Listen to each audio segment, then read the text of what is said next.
Capítulo 8. Quando eu aprenderei o suficiente sobre os relacionamentos para conseguir que sejam bons? Há um modo de ser feliz nos relacionamentos? Eles têm de ser sempre difíceis? Você não tem de aprender ensinamento algum sobre os relacionamentos. Só tem de demonstrar o que já sabe. Há um modo de ser feliz nos relacionamentos, e é usá-los para a finalidade que tem, não para a que você quer. Os relacionamentos são sempre um desafio, levando a criar, expressar e experimentar aspectos cada vez mais sublimes, visões cada vez mais amplas e versões cada vez mais maravilhosas de si mesmo. Em nenhuma outra situação você pode fazer isso com um maior impacto, mais imediato e perfeitamente do que nos relacionamentos. De fato, sem os relacionamentos é impossível fazer isso. É apenas através dos seus relacionamentos com outras pessoas, lugares e eventos que você pode existir como uma parte conhecível, algo identificável, no universo. Lembre-se de que na ausência de tudo mais, você não é. É assim no mundo relativo, ao contrário de no mundo absoluto, onde eu resido. Quando você entender claramente isso, louvará intuitivamente todas as experiências, todos os encontros humanos e especialmente todos os relacionamentos pessoais, porque os considerará construtivos, no sentido mais elevado. Verá que podem, devem e estão sendo usados, queira você ou não, para construir quem você realmente é. Essa construção pode ser uma criação grandiosa e consciente, sua, ou uma configuração estritamente fortuita. Você pode escolher ser uma pessoa que resultou apenas do que aconteceu, ou do que escolheu ser e fazer em relação ao que aconteceu. É da última forma que a criação do eu se torna consciente. É na segunda experiência que o eu se torna realizado. Portanto, bendiga todos os relacionamentos e considere-os especiais, porque determinam quem você é, e agora escolhe ser. A sua pergunta diz respeito aos relacionamentos humanos individuais do tipo romântico, e eu entendo isso. Então vou falar específica e detalhadamente sobre os relacionamentos amorosos humanos, que continuam a dar-lhe tanto trabalho. Quando esses relacionamentos fracassam, ou na verdade, nunca fracassam, exceto no sentido estritamente humano de não proporcionarem o que você deseja, isso ocorre porque foram formados pelo motivo errado. É claro que errado é um termo relativo, significando algo avaliado em relação ao que é certo, seja o que for. Seria mais correto em sua linguagem dizer que com muita frequência os relacionamentos fracassam, mudam, quando são formados por motivos que não favorecem a sua sobrevivência, ponto. A maioria das pessoas forma relacionamentos de olho no que pode tirar deles, em vez de no que pode colocar neles. O objetivo de um relacionamento é decidir que parte de si mesmo você gostaria de revelar, não que parte da outra pessoa pode possuir e dominar. Só pode haver um objetivo para os relacionamentos, e para toda a vida, em ser e decidir quem você realmente é. É muito romântico dizer que você não era nada até aquela pessoa especial aparecer, mas isso não é verdade. O pior é que coloca essa pessoa sob uma terrível pressão para ser todos os tipos de coisas que não é. Sem querer desapontá-lo, ela tenta ser o que não é até não poder mais. Então deixa de corresponder à imagem que você tem dela. Não pode mais representar os papéis que lhe foram atribuídos. Surge o ressentimento, e a seguir vem a raiva. Finalmente, para salvar a si mesma e o relacionamento, essa pessoa especial começa a tentar reaver o seu verdadeiro eu, agindo mais de acordo com quem realmente é. Nesse momento, você diz que ela mudou.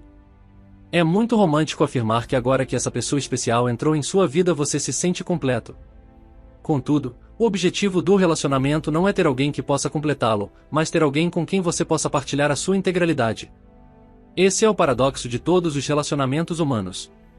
Você não precisa de alguém em particular para experimentar plenamente quem você é, e, sem outra pessoa não é nada.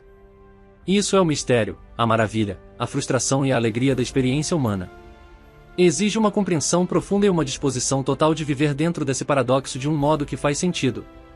Eu observo que muito poucas pessoas fazem isso. A maioria de vocês forma seus relacionamentos adultos cheios de energia sexual, de coração aberto e uma alma alegre, se não ansiosa. Entre os 40 e 60 anos, e para a maioria é mais cedo do que tarde, vocês desistem de seu maior sonho, perdem a sua maior esperança e passam a ter a sua pior expectativa, ou a não esperar coisa alguma. O problema é simples, e ainda assim muito mal compreendido, em seu maior sonho, sua ideia mais nobre e sua maior esperança tiveram mais a ver com a pessoa amada do que com o seu amado eu. O teste dos seus relacionamentos teve a ver com quanto a outra pessoa vivia bem de acordo com as suas ideias, e o quanto você vivia bem de acordo com as ideias dela. Mas o único teste verdadeiro tem a ver com quanto você vive bem de acordo com as suas ideias. Os relacionamentos são sagrados porque fornecem a maior oportunidade da vida, de fato, a única, de criar e produzir a experiência de sua conceitualização mais elevada do eu. Os relacionamentos fracassam quando você os vê como a maior oportunidade da vida de criar e produzir a experiência de sua conceitualização mais elevada da outra pessoa.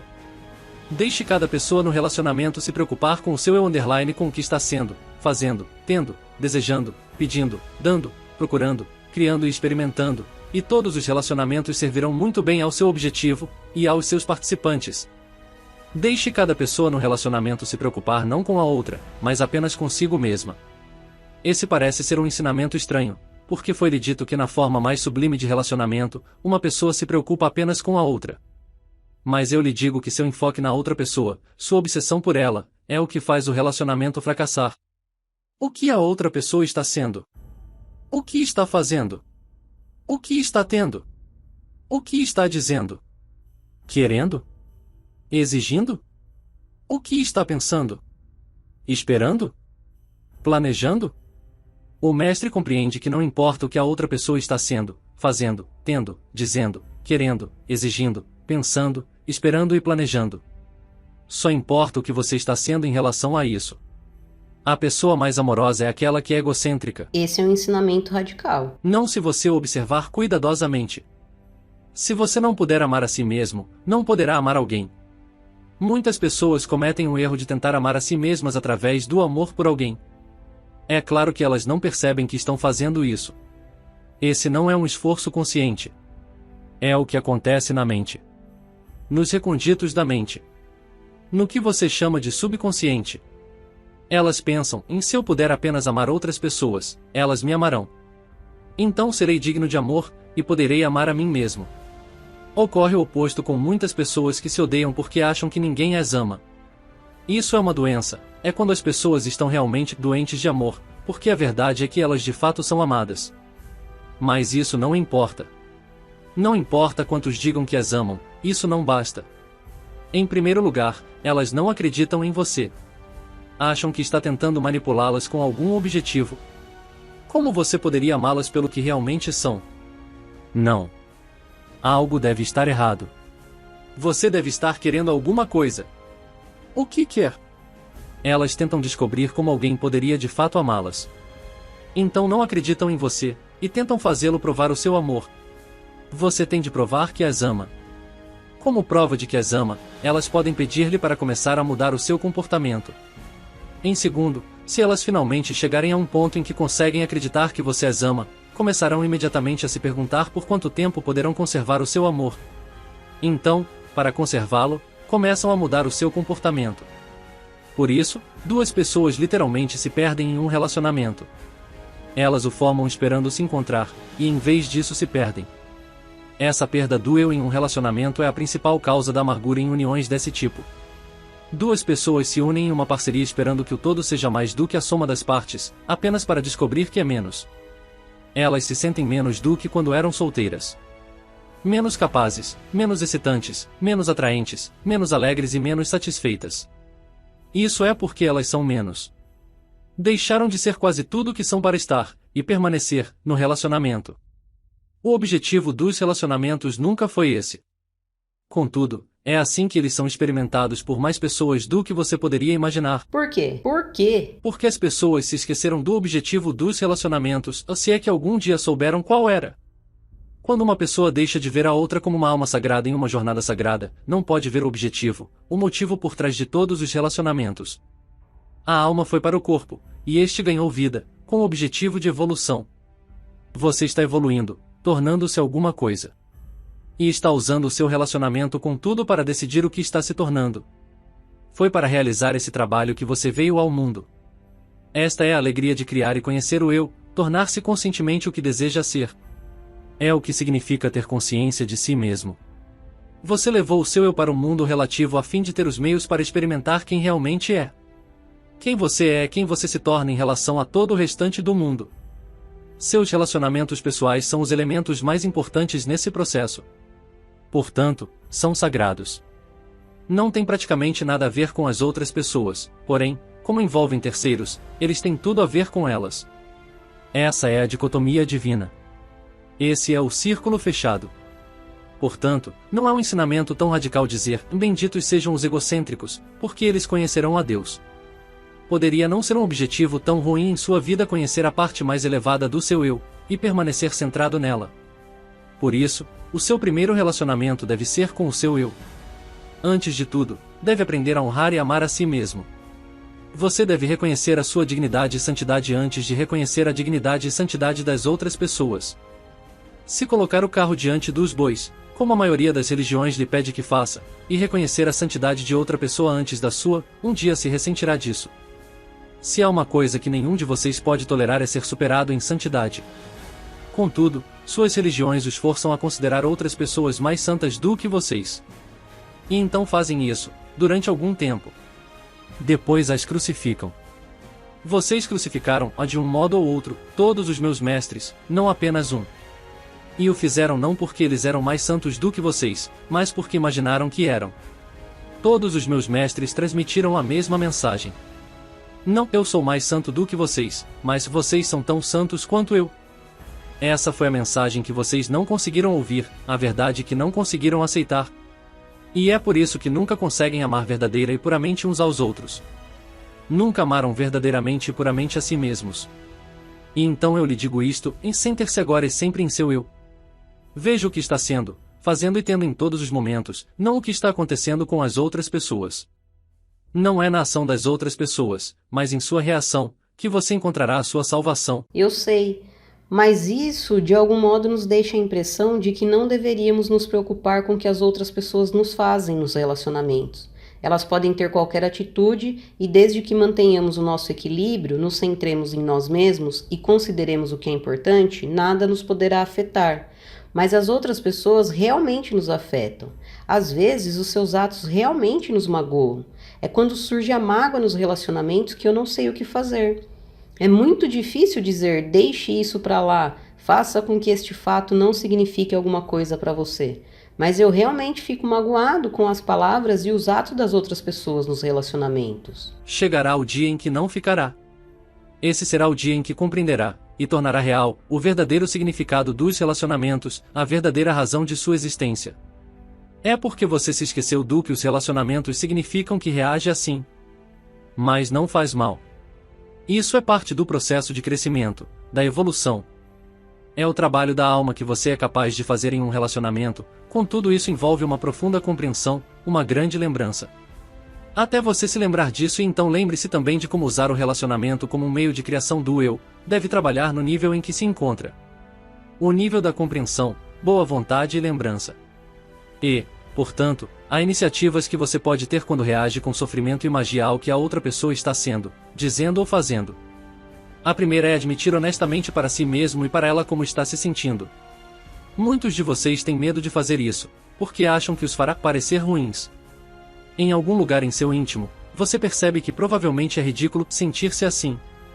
Provavelmente é uma fraqueza sua. Você está acima dessas coisas. Mas não pode evitar. Ainda se sente assim. Há apenas uma coisa que você pode fazer em respeitar os seus sentimentos. Porque respeitá-los significa respeitar o seu eu. E você deve amar ao próximo como ama a si mesmo. Como pode esperar compreender e respeitar os sentimentos do próximo se não respeita os seus? A primeira pergunta em qualquer processo interativo com outra pessoa é: em quem eu sou agora? E quem desejo ser, em relação a isso? Frequentemente você só se lembra de quem é e de quem deseja ser quando experimenta alguns modos de ser. É por este motivo que é tão importante respeitar os seus sentimentos mais verdadeiros. Se o seu primeiro sentimento é negativo, simplesmente tê-lo é com frequência tudo o que é preciso para evitá-lo. É quando você tem aversão, raiva, revolta e vontade de querer dar o troco que pode repudiar esses primeiros sentimentos por não corresponderem a quem deseja ser. O mestre é aquele que já passou por tantas experiências desse tipo que sabe antecipadamente quais serão as suas escolhas finais. Não precisa experimentar coisa alguma. Já viu esse filme e não gostou? E como a vida de um mestre é dedicada à constante realização do eu como conhece, nunca teria esses sentimentos. É por esse motivo que os mestres mantêm a calma diante do que os outros poderiam chamar de calamidade. O mestre bendiz a calamidade, porque sabe que das sementes do desastre, e de todas as experiências, vem o crescimento do eu. E o segundo objetivo da vida do mestre é sempre o crescimento. Porque quando uma pessoa se realiza plenamente, não lhe resta outra alternativa além de ser mais ainda ela mesma. É nesse estágio que a pessoa passa do trabalho da alma para o trabalho de Deus, porque é isso que eu sou capaz de fazer. Eu presumirei pelos objetivos desta discussão que você ainda está realizando o trabalho da alma, tentando tornar real quem realmente é.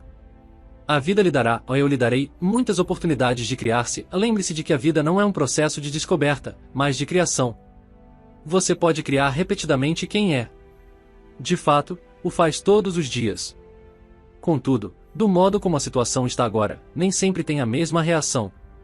Se passar pela mesma experiência externa, um dia você pode escolher ser paciente, amoroso e gentil, e no outro ficar mal-humorado e triste. O mestre é aquele que sempre tem a mesma reação, e essa reação é sempre a melhor escolha.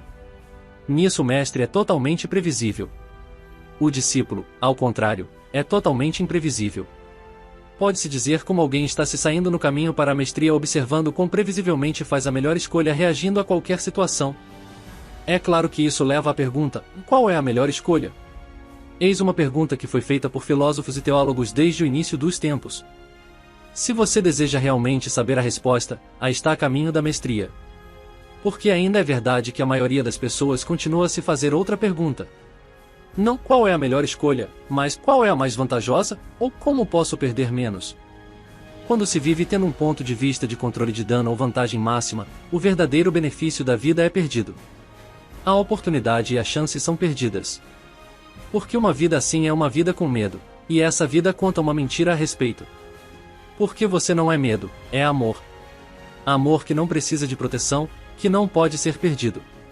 Contudo, nunca saberá disso experimentalmente se responder sempre a segunda repergunta e não a primeira. Porque somente uma pessoa que pensa que há algo a ganhar ou perder faz a segunda pergunta. E somente uma pessoa que vê a vida de um modo diferente, o eu como um ser mais elevado que entende que o teste não é ganhar ou perder, mas apenas amar ou apaixonar-se, faz a primeira. Quem faz a segunda pergunta diz, em eu sou o meu corpo. Quem faz a primeira diz, em eu sou a minha alma. Sim, deixe que todos que têm ouvidos ouçam. Porque eu lhe digo que em todos os relacionamentos humanos, no momento crítico há apenas uma pergunta, o que o amor faria agora? Nenhuma outra pergunta é significativa ou tem importância para a sua alma. Agora chegamos a um ponto bastante delicado de interpretação, porque esse princípio de ação patrocinada pelo amor tem sido muito mal compreendido, e é isso que tem levado aos ressentimentos e rancores da vida, que, por sua vez, fizeram tantos se desviarem do caminho. Durante séculos vocês aprenderam que a ação patrocinada pelo amor surge da escolha de ser, fazer e ter o que é melhor para a outra pessoa. Contudo, eu lhe digo que a melhor escolha é aquela que é melhor para você. Como ocorre com todas as verdades espirituais profundas, essa afirmação está sujeita a ser mal interpretada. O mistério é em parte esclarecido no momento em que você decide qual é o maior bem que pode fazer a si mesmo. E quando a melhor escolha é feita, o mistério desaparece, o círculo se completa e o maior bem para si mesmo torna-se o maior bem para outra pessoa. Pode ser preciso muito tempo para entender essa verdade, e ainda mais para colocá-la em prática, porque ela está ligada a outra ainda maior, o que você faz por si mesmo, faz pela outra pessoa. O que faz por ela, faz por si mesmo. Isso ocorre porque vocês são um só. E por quê? Não há nada além de você. Todos os mestres que pisaram em seu planeta ensinaram isso. Em verdade eu vos declaro, em todas as vezes que fizestes isto a um destes meus irmãos mais pequeninos, foi a mim mesmo que o fizestes. Contudo, para a maioria das pessoas isso continuou a ser apenas uma grande verdade esotérica, com pouca aplicação na prática. De fato, é a verdade esotérica mais aplicável na prática de todos os tempos. Nos relacionamentos, é importante lembrar dessa verdade, porque sem ela os relacionamentos serão muito difíceis. Vamos voltar às aplicações práticas desse conhecimento e nos afastar por enquanto de seu aspecto puramente espiritual e esotérico. Então, frequentemente, de acordo com as antigas interpretações, as pessoas, bem-intencionadas, muitas das quais bastante religiosas, fizeram o que pensaram que seria melhor para as outras pessoas em seus relacionamentos. Infelizmente, tudo que isso produziu em muitos casos, ou na maioria deles, foram abusos e problemas constantes no relacionamento. Em última análise, a pessoa que tenta fazer o que é certo para a outra, estar pronta para perdoar, mostrar compaixão e deixar sempre para trás certos problemas e comportamentos passados torna-se rancorosa e desconfiada, até mesmo de Deus. Como um Deus justo exige esse sofrimento, essa tristeza e esse sacrifício intermináveis mesmo em nome do amor? A resposta é, em Deus não faz isso. Ele só pede que você inclua a si mesmo entre aqueles que ama. Deus vai mais longe. Sugere, recomenda, que se coloque em primeiro lugar. Eu o recomendo sabendo muito bem que alguns de vocês considerarão isso uma blasfêmia, e, portanto, não a minha palavra, e que outros farão o que seria ainda pior, e aceitarão isso como a minha palavra e a interpretarão errado ou distorcerão para servir aos seus próprios objetivos, para justificar atos terríveis. Eu lhe digo que colocar-se em primeiro lugar no sentido mais elevado nunca leva a um ato terrível. Portanto, se você se viu praticando um ato terrível como um resultado de ter feito o que é melhor para si próprio, a confusão não foi causada por ter se colocado em primeiro lugar, mas por ter compreendido mal a que era melhor para você. É claro que determinar o que é melhor para você também exigirá que você determine o que está tentando fazer. Esse é um passo importante que muitas pessoas ignoram. O que pretende fazer? Qual é o seu objetivo na vida? Sem respostas para essas perguntas, a questão do que é melhor em uma determinada circunstância continuará a ser um mistério. Como uma questão prática, deixando novamente de lado o aspecto esotérico, se pensar no que é melhor para você nas situações em que está sofrendo abusos, no mínimo o que fará é pôr fim ao abuso. E isso será bom para você e para aquele que comete os abusos. Porque até mesmo quem abusa é prejudicado quando lhe é permitido continuar a abusar de você. Isso não é bom para o abusador, mas sim prejudicial. Porque se ele achar que o seu abuso é aceitável, o que terá aprendido? Mas se ele ver que o seu abuso não será mais aceito, o que lhe terá sido permitido descobrir? Por isso, tratar as outras pessoas com amor não significa necessariamente deixá-las fazer o que querem. Os pais aprendem isso desde cedo com os filhos. Os adultos não aprendem tão rápido com outros adultos, como tampouco aprendem as nações com outras nações. Contudo, os déspotas não devem fazer o que bem entendem, é preciso pôr fim ao seu despotismo. O amor pelo eu, e pelo déspota, exige isso. Essa é a resposta para a sua pergunta, e se o amor é tudo o que existe, como o homem pode justificar a guerra? Às vezes o homem tem de ir para a guerra para fazer a afirmação mais solene de quem realmente é em um homem que detesta a guerra. Há ocasiões em que você pode ter de renunciar a quem é para ser quem é. Há mestres que ensinaram, você só pode ter tudo quando deseja renunciar a tudo. Portanto, para ter a si mesmo como um homem de paz, você pode ter de renunciar à ideia de si mesmo como um homem que nunca vai à guerra. A história tem exigido dos homens esse tipo de decisão. O mesmo é verdadeiro na maioria dos relacionamentos pessoais. A vida pode exigir mais de uma vez que você prove quem é demonstrando um aspecto de quem não é. Não é muito difícil entender isso se você já viveu o bastante, embora para os jovens idealistas possa parecer a maior das contradições. Em uma retrospecção mais madura, parece uma dicotomia divina.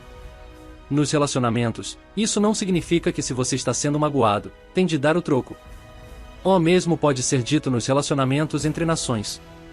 Simplesmente significa que permitir que a outra pessoa esteja sempre maltratando pode não ser a melhor opção a fazer, por si mesmo ou por ela. Isso deveria desmentir algumas teorias pacifistas que afirmam que o amor mais sublime não requer uma reação enérgica ao mal. A discussão aqui torna-se novamente esotérica, porque nenhum estudo sério dessa afirmação pode ignorar a palavra mal e os julgamentos de valor em que implica. Na verdade, o mal não existe, o que existe são apenas fenômenos objetivos e experiências. Contudo, o seu próprio objetivo na vida exige que você escolha de um conjunto infinito de fenômenos alguns que considera maus, porque se não o fizer, não poderá considerar a si mesmo ou a nada bom e, portanto, não poderá conhecer, ou criar, o seu eu. Você se define através do que considera mal e bom. Portanto, o maior mal seria não considerar nada mal. Nessa vida, você existe no mundo relativo, onde uma coisa só pode existir na medida em que se relaciona com outra. É ao mesmo tempo a função e o objetivo de um relacionamento fornecer um campo de experiência dentro do qual você se encontra, se define, se escolher, constantemente recria quem é. Escolher ser como Deus não significa escolher ser um mártir. E certamente não significa escolher ser uma vítima. Em seu caminho para a mestria, quando todas as possibilidades de ofensas, danos e perdas são eliminadas, seria bom reconhecer as ofensas, os danos e as perdas como parte da sua experiência, e decidir quem você é em relação a tudo isso. Contudo, em algumas ocasiões as coisas que as pessoas pensam, dizem ou fazem irão magoá-lo, até não o magoarem mais.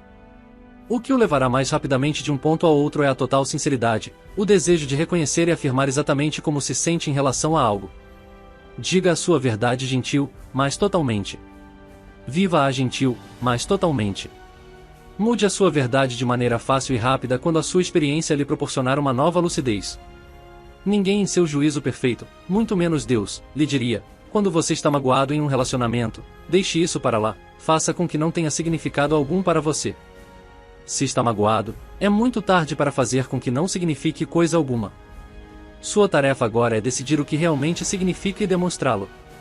Porque fazendo isso, você escolhe e se torna quem tenta ser. Então o ser humano não tem de ser a esposa sofredora, o marido desprezado ou a vítima de seus relacionamentos para torná-los sagrados ou agradar a Deus. Céus. É claro que não. E não tem de suportar ataques à sua dignidade e ao seu orgulho, danos à sua psique e mágoas em seu coração para dizer que deu o melhor de si nos relacionamentos, fez o seu dever ou cumpriu as suas obrigações aos olhos de Deus e do mundo. Nem por um minuto. Então eu imploro ao Senhor que me diga que promessas e pactos que deveriam fazer em um relacionamento. Quais são as obrigações em que os relacionamentos implicam? Que diretrizes eu deveria seguir? A resposta é a que você não pode ouvir, porque o deixa sem diretrizes e torna nulos todos os pactos no momento em que os faz. A resposta é, você não tem qualquer obrigação, nos relacionamentos e na vida. Não? Não. Não tem restrições, limites, diretrizes ou regras. Tampouco está preso a circunstâncias ou situações, ou tem de seguir qualquer lei. Não pode ser punido por ofensas, como também não pode cometê-las, porque nada é ofensivo aos olhos de Deus. Eu já ouvi isso antes. Esse tipo de religião que afirma que não existem regras. Trata-se de anarquia espiritual. Não vejo como pode dar certo. Não há como não dar certo se você se entregar à tarefa de criar o seu eu. Se, por outro lado, realizar a tarefa de tentar ser o que outra pessoa quer que seja, a ausência de regras ou diretrizes poderia de fato tornar a situação difícil. Contudo, a mente pensante deseja desesperadamente perguntar se Deus deseja que eu seja de um determinado modo, por que simplesmente não me criou como queria que eu fosse? Por que toda essa luta para deixar de ser quem eu sou para ser como Deus quer que eu seja? É o que a mente deseja saber, e com razão, porque é uma boa pergunta. Os fanáticos religiosos gostariam que você acreditasse que eu criei inferior a quem sou para ter a chance de tornar-se como eu sou, contra todas as probabilidades, e, eu poderia acrescentar, contra todas as tendências naturais com as quais julga-se que eu o criei. Entre essas chamadas tendências naturais está a tendência a pecar. Foi-lhe ensinado que nasceu e morrerá com pecado, que pecar é a sua natureza. Uma de suas religiões até mesmo lhe ensina que você não pode fazer nada em relação a isso. Suas próprias ações são irrelevantes e sem sentido. É arrogância achar que através de uma ação sua pode ir para o céu. Há apenas um modo de ir para o céu, a salvar-se pela graça concedida por seu Deus através da aceitação de seu Filho como mensageiro. Só então você será salvo. Até lá, nada que faça nem a vida que leva, suas escolhas ou o que realiza por sua própria vontade em um esforço para melhorar ou mostrar o seu valor, tem qualquer efeito ou influência. Você é incapaz de mostrar o seu valor, porque são inerentemente sem valor. Foi criado assim. Por quê? Só Deus sabe. Talvez ele tenha cometido um erro. Talvez tenha vontade de voltar atrás. Mas é assim que é. O que fazer? O Senhor está zombando de mim. Não. Vocês é que estão zombando de mim. Dizem que eu, Deus, fiz seres inerentemente imperfeitos, depois exigi que fossem perfeitos, para não serem condenados. Estão dizendo que, milhares de anos depois da criação do mundo, eu me tornei menos severo e disse que dali em diante vocês não teriam necessariamente de ser bons, teriam apenas de se sentir mal quando não o estivessem sendo, e aceitar como seu Salvador o único ser que podia ser sempre perfeito, satisfazendo assim a minha ânsia por perfeição. Vocês dizem que meu filho, o único perfeito os salvou de sua própria imperfeição, com que eu os criei. Em outras palavras, o Filho de Deus os salvou do que o seu pai fez.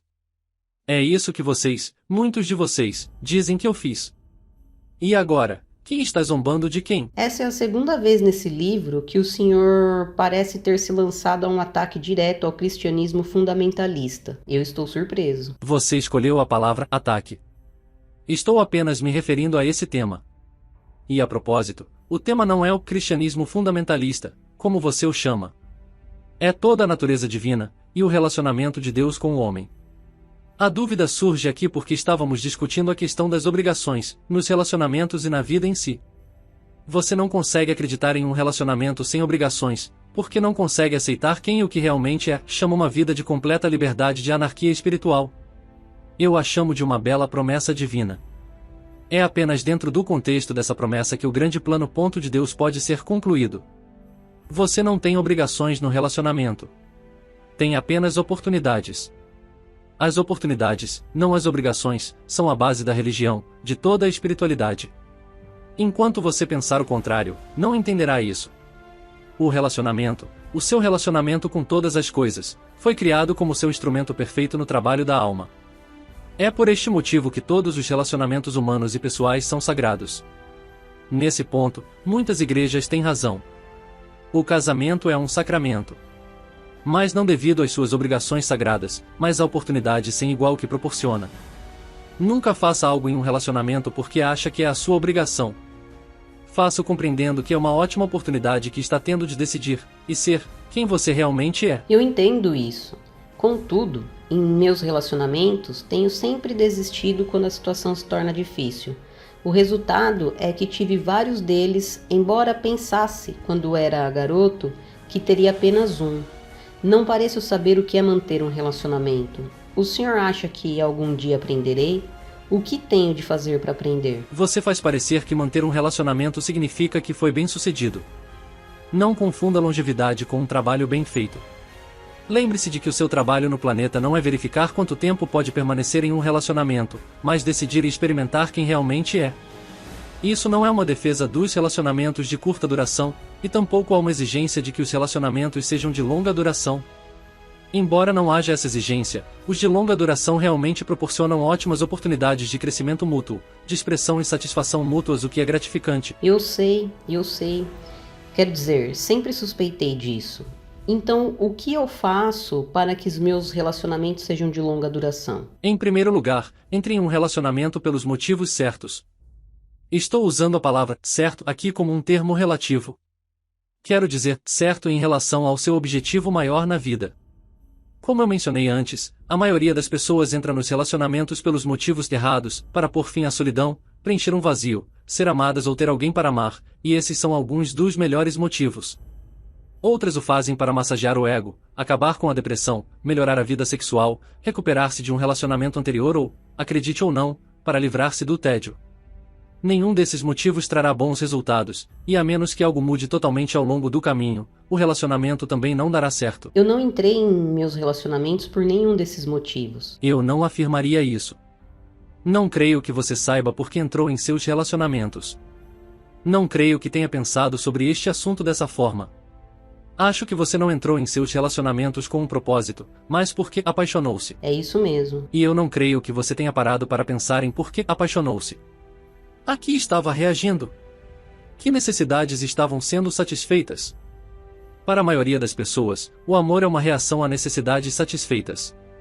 Todos têm necessidades. Você precisa disto, e a outra pessoa daquilo. Ambos veem um no outro uma chance de satisfazerem as suas necessidades. Por esse motivo, fazem um acordo tácito. Eu lhe darei o que tenho se você me der o que tem. Isso é um negócio. Mas vocês não dizem, e eu lhe pedirei muito. Dizem, eu amo muito. E então começa o desapontamento. O senhor já disse isso. Sim, e você já fez isso, mais de uma vez. Às vezes este livro parece estar caminhando em círculos, sempre se repetindo. Como a vida. Touché! O processo aqui é que você faz as perguntas e eu apenas as respondo. Quando faz a mesma pergunta de 3 modos diferentes, sou obrigado a continuar a respondê-la. Talvez eu espere que o senhor dê uma resposta diferente. Quando eu lhe pergunto sobre os relacionamentos, há muito romance envolvido. O que há de errado em apaixonar-se perdidamente sem ter de pensar sobre isso? Nada. Apaixone-se assim por quantas pessoas quiser. Mas se quiser formar com elas um relacionamento para a vida toda, pode querer acrescentar um pouco de reflexão. Por outro lado, se gostar de ter muitos relacionamentos, ou pior ainda, se permanecer em um deles porque acha que tem de fazê-lo, e depois viver em mudo desespero, se gostar de repetir os padrões do seu passado, continue a fazer o que tem feito. Está certo. Eu entendi. Puxa vida, o senhor é implacável, não é? Esse é o problema com a verdade. É implacável. Não o deixe em paz. Fica cercando de todos os lados, mostrando-lhe o que realmente é. Isso pode ser perturbador. De fato. Por esse motivo, eu quero descobrir os meios de ter um relacionamento de longo prazo. E o senhor diz que entrar em relacionamentos com um propósito é um deles. Sim. Certifique-se de que você e sua companheira concordam a respeito do propósito. Se ambos concordarem em um nível consciente em que o propósito de seu relacionamento é criar uma oportunidade, não uma obrigação, uma oportunidade de crescimento, de expressão plena de suas personalidades, de realizar todo o potencial de suas vidas, de deixar de lado todos os pensamentos falsos, ou todas as ideias pequenas, que já tiveram sobre si mesmos e de reconciliação definitiva com Deus através da comunhão de suas duas almas, se fizerem este voto em vez dos votos que têm feito até agora, o relacionamento começará muito bem, com o pé direito. E é um ótimo começo. Ainda assim, não é garantia de sucesso. Se você deseja garantias na vida, então não deseja a vida. Deseja repetir um roteiro que já foi escrito. Por natureza, a vida não pode ter garantias, porque isso iria contra todo o seu objetivo. Tá certo, eu entendi. Então, agora o meu relacionamento está nesse ótimo começo? Como faço para mantê-lo assim? Saiba e compreenda que haverá desafios e momentos difíceis. Não tente evitá-los. Aceite-os com gratidão. Considere os grandes dádivas de Deus, oportunidades gloriosas de realizar o seu propósito no relacionamento e na vida. Nessas ocasiões, tente não ver a sua parceira como inimigo ou oponente. De fato, tente não ver ninguém, ou nada, como inimigo, ou até mesmo problema. Aperfeiçoe a técnica de ver todos os problemas como oportunidades. Oportunidades de... Eu sei. Ser e decidir quem realmente é. É isso mesmo. Você está entendendo. Essa me parece ser uma vida muito sem graça. Então sua visão está muito limitada. Amplie os seus horizontes. Veja mais longe. Veja em você e em sua parceira mais do que pensa que há para ser visto. Você nunca prejudicará o seu relacionamento, ou alguém vendo nas outras pessoas mais do que elas lhe mostram, porque há sempre mais, muito mais. É apenas o medo que as impede de mostrar-lhe. Se as outras pessoas perceberem que você vê mais nelas, se sentirão seguras para mostrar-lhe o que obviamente já vê. As pessoas tendem a corresponder às suas expectativas. Algo assim. Eu não gosto da palavra expectativas aqui. As expectativas destroem os relacionamentos. Digamos que as pessoas tendem a ver em si mesmas o que nós vemos nelas. Quanto maior a nossa visão, maior o seu desejo de descobrir e revelar a parte de si mesmas que nós lhes mostramos. Não é assim que todos os relacionamentos verdadeiramente abençoados funcionam? Isso não é parte do processo de purificação, pelo qual damos às pessoas permissão para livrar-se de todos os pensamentos falsos que já tiveram sobre si mesmas? Não é isso que eu estou fazendo aqui, neste livro, para você? Sim. E esse é o trabalho de Deus. O trabalho da alma é despertá-lo. O trabalho de Deus é despertar todas as outras pessoas. Nós fazemos isso vendo-as como quem são, lembrando-as de quem são. Isso pode ser feito de dois modos, lembrando-as de quem são, ou o que é muito difícil, porque elas não acreditarão em você, e de quem você é, ou o que é muito mais fácil, porque você não precisa da crença delas, apenas da sua. Demonstrá-lo constantemente em última análise lembrará as outras pessoas de quem são, porque elas se verão em você. Muitos mestres foram enviados à Terra para demonstrar a verdade eterna. Outros, como João Batista, foram enviados como mensageiros, dizendo a verdade com veemência e falando sobre Deus com inequívoca clareza. Esses mensageiros especiais foram dotados de extraordinário insight, e do poder muito especial de ver e aceitar a verdade eterna, além da capacidade de comunicar conceitos complexos de modos que podem ser e serão compreendidos pelas massas. Você é um desses mensageiros. Eu? Sim. Acredita em mim? Isso é algo muito difícil de aceitar. Quer dizer, todos nós queremos ser especiais. Todos vocês são especiais. E o ego entra aí, pelo menos no meu caso, e tenta fazer com que, de algum modo, nos sentimos escolhidos para uma importante missão. Eu tenho de lutar contra o meu ego o tempo todo, tentar purificar repetidamente todos os meus pensamentos, todas as palavras e todos os atos para deixar o enaltecimento pessoal fora disso. Então é muito difícil ouvir o que o senhor está dizendo, porque tenho consciência de que massageei o meu ego e passei toda a minha vida lutando contra o meu ego. Sei que sim. E às vezes sem muito sucesso. Detesto ter de concordar. Contudo, tratando-se de Deus, você sempre deixou o ego de lado. Muitas noites implorou a mim por lucidez e insight, não para valorizar-se ou ser respeitado, mas por uma ânsia pura e simples de saber. Sim. E você me prometeu, repetidamente, que se viesse a saber passaria o restante de sua vida, todos os momentos em que estivesse desperto, partilhando a verdade eterna com o próximo, não por uma necessidade de ser glorificado, mas por um desejo profundo de pôr fim ao sofrimento alheio, de alegrar, ajudar e purificar, de proporcionar novamente ao próximo o sentimento de união com Deus que você sempre teve. Sim, sim. E por isso eu o escolhi para ser meu mensageiro. Fiz o mesmo com muitos outros. Por enquanto, e em um futuro próximo, o mundo precisará que soem muitas trombetas. Precisará de muitas vozes pronunciando as palavras de verdade e purificação que milhões de pessoas desejam ouvir, de muitos corações realizando juntos o trabalho da alma, e preparados para realizar o trabalho de Deus. Você pode afirmar sinceramente que não tem consciência disso? Não, Pode negar sinceramente que foi para isso que veio? não. Então está pronto, com este livro, para chegar a uma conclusão sobre a sua verdade eterna, anunciá-la e proclamar a minha glória? Tem de colocar tudo isso no livro? Você não tem de fazer coisa alguma. Lembre-se de que em nosso relacionamento não há obrigações. Há apenas oportunidades. Essa não é a oportunidade pela qual esperou a vida inteira? Não se dedicou, e se preparou, para essa missão desde os primeiros momentos da juventude? Sim. Então não faça o que é obrigado a fazer, mas o que tem uma oportunidade de fazer. Quanto a colocar tudo isso em seu livro, por que não colocaria? Acha que eu desejo que você seja um mensageiro secreto? Acho que não. É preciso muita coragem para declarar-se um homem de Deus. Você sabe que o mundo o aceitará muito mais rapidamente como tudo, menos um homem de Deus. Um autêntico mensageiro? Todos os meus mensageiros foram desonrados. Em vez de terem glória, tudo o que conseguiram ter foi uma tristeza profunda. Você concorda com isso? Seu coração anseia por dizer a verdade em relação a mim? Aceita ser ridicularizado? Está preparado para renunciar à glória na terra a favor da glória maior da alma plenamente realizada? O senhor está fazendo tudo parecer subitamente muito difícil. Acha que eu deveria enganá-lo? Bem, poderíamos tornar a situação um pouco mais alegre aqui. Ei, eu sou totalmente a favor da alegria. Por que não terminamos este capítulo com uma anedota? Boa ideia. O senhor tem alguma para contar? Não, mas você sim. Conte-me aquela sobre a garotinha que estava fazendo um desenho. Ah, sim. Bem, um dia a mãe entrou na cozinha e encontrou a garotinha sentada à mesa, sobre a qual havia vários lápis de cor por todos os lados, muito concentrada em um desenho à mão livre que ela estava fazendo. O que está desenhando? Perguntou a mãe. Deus, respondeu a garotinha com os olhos brilhando. Ah, está tão lindo, disse a mãe, tentando ser útil. Mas ninguém sabe realmente como é Deus.